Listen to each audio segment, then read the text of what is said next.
Hi guys! Welcome back to our channel, Team Genovea's Vlog. So finally, andito na kami sa Philippines. Tomorrow is my brother's wedding. So nandito na kami ngayon sa Hardin de Asis. And I think boundary ito ng Tagaytay and Cavite. So ayan. Ang kalaro ni Miggy and Kiel. Siya yung ikakasal na kapatid ko tomorrow, si Ivan. Si attorney. So ayan, sobrang laki ng accommodation guys. And yan naman si Ayesa, yung naka-Adidas na t-shirt. Siya yung mapapangasawa ng kapatid ko. So nagsisettle sila dito sa accommodation. Kasi both sides, and then yung ibang kamag-anak ng sister-in-law ko na from Bicol, dito rin mag-stay. And buong Arsenal family.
So ayan guys, for tonight dinner, nagluto sila tito. Sa side sila ni Ayesa from Bicol. So they're cooking for our dinner for tonight. I think some like adobo, chicken adobo. Ayan. So ito naman yung ating accommodation room. So mag-separate tayo ng room for Arsenal family and Buena. So marami naman tong bed banks guys. So ito yung ating room sa side na to. And then, doon naman sa kabilang side, yung room ng Buena family. Ayan, yung pintuan na yan. So, silipin natin guys. Nasa loob yung family namin. So, ayan. Ito yung aming room. So, na-accommodate naman kami lahat dito guys. I think nasa more or less 15 family members ang mag-stay dito sa room namin. So, ayan guys. Today is the wedding day. So, nagpre-prepare na kami. So, first of all, syempre, ang ating hair and makeup. So, ang galing ng makeup artist nila, guys. Gusto ko kasi light makeup lang.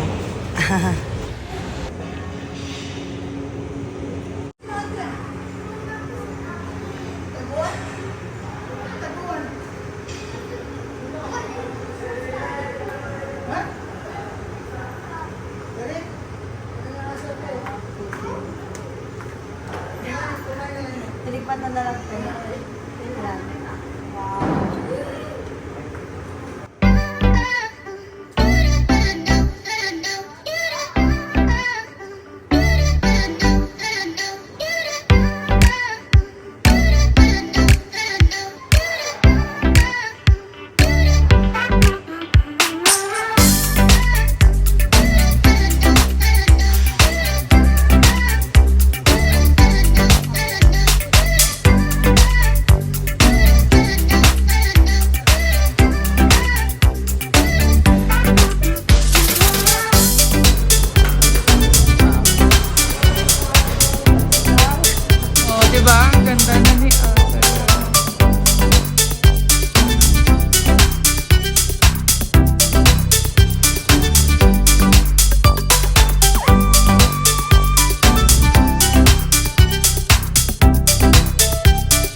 sir, muna tayo dito habang we're waiting.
Ano yung action na gawin natin?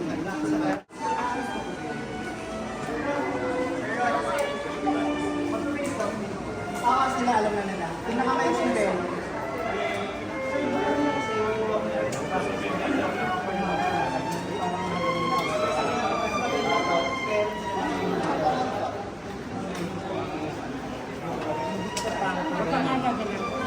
Ayun na lang po yung nakakala. Tik-tik mo. Kanina parang empty bottle po ay kailangan dalahin palabas. Ano po, wala pong iiwan sa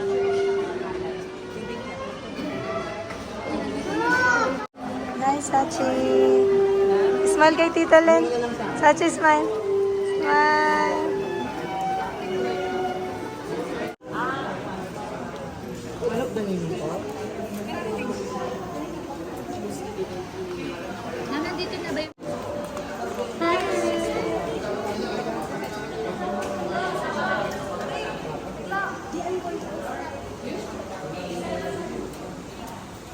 Okay? Pag may nakita po ako may cellphone sa akin, kukunin ko, umuwi na po ako, wala na po yung cellphone natin. Pero yun po, so sana po kasi yung condition po, makakaharap po siya. Okay?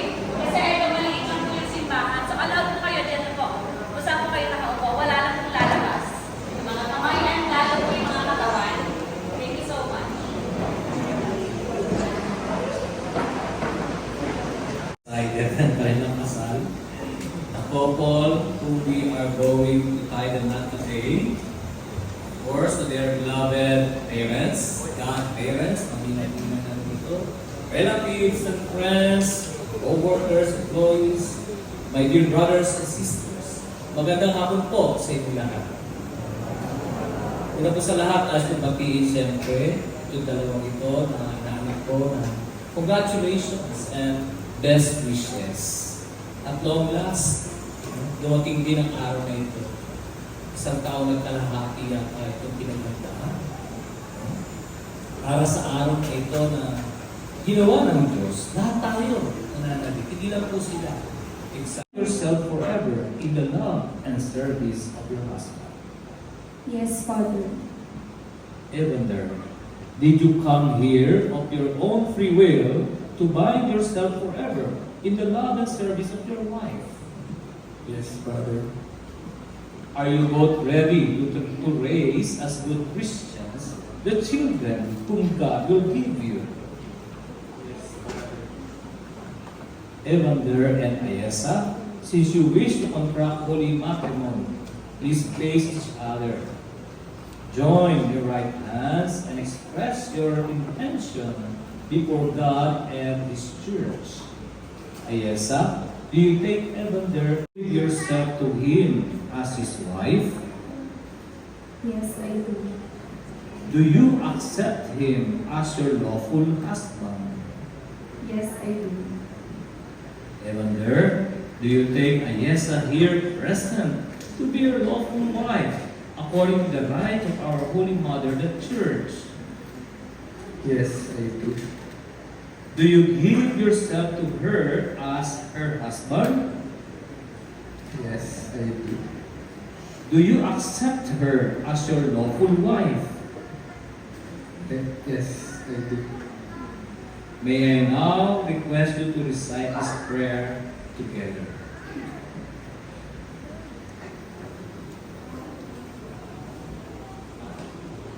Grant us, O Lord, to be one heart and one soul, from this day forward, for better or for worse, for richer or for poorer, in sickness and in health, Until death do us part. And I, by the authority of the church, calling on all those present here as witnesses, confirm and bless the bond of marriage which you have contracted in the name of the Father and of the Son and of the Holy Spirit. Amen.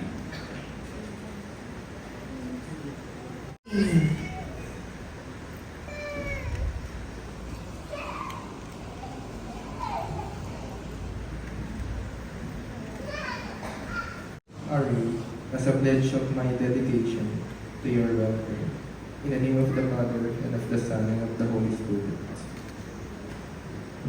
and I accept them. May we call on Christoph Miguel to bring the Bible to the altar. Attention, we will say, Lord, hear our prayer. Lord, hear our prayer. Let us pray for the church, who is the bride of Persevere in faith and love and holiness. I wonder, love Ayesa, your wife, as Christ loves the church, and live with her in the holy fear of the Lord. The Lord be with you. And with your spirit. Bow your heads and pray for God's blessings. May God, eternal Father, keep you of one heart in love for one another, that the peace of Christ may dwell in you and abide always in your home. Amen. May you be blessed with your children, have solace in your friends, and enjoy true peace with everyone. Amen. May you be witnesses in the world to God's charity, so that the afflicted and needy who have known your kindness may one day receive you thankfully into the eternal dwelling of God. Amen. And may Almighty God bless you, the Father, and the Son, and the Holy Spirit. Amen. Go in peace, glorifying the Lord by your life. Thanks be to God. My dear brothers and sisters, may I now present to you Mr. Evander and Mrs. Ayesa Arsenal.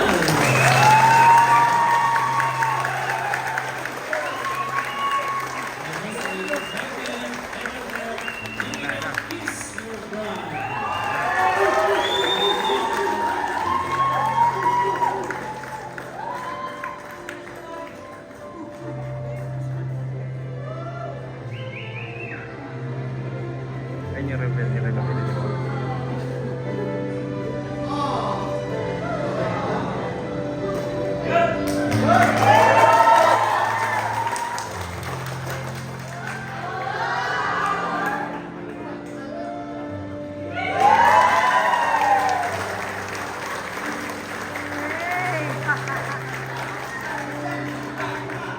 One more.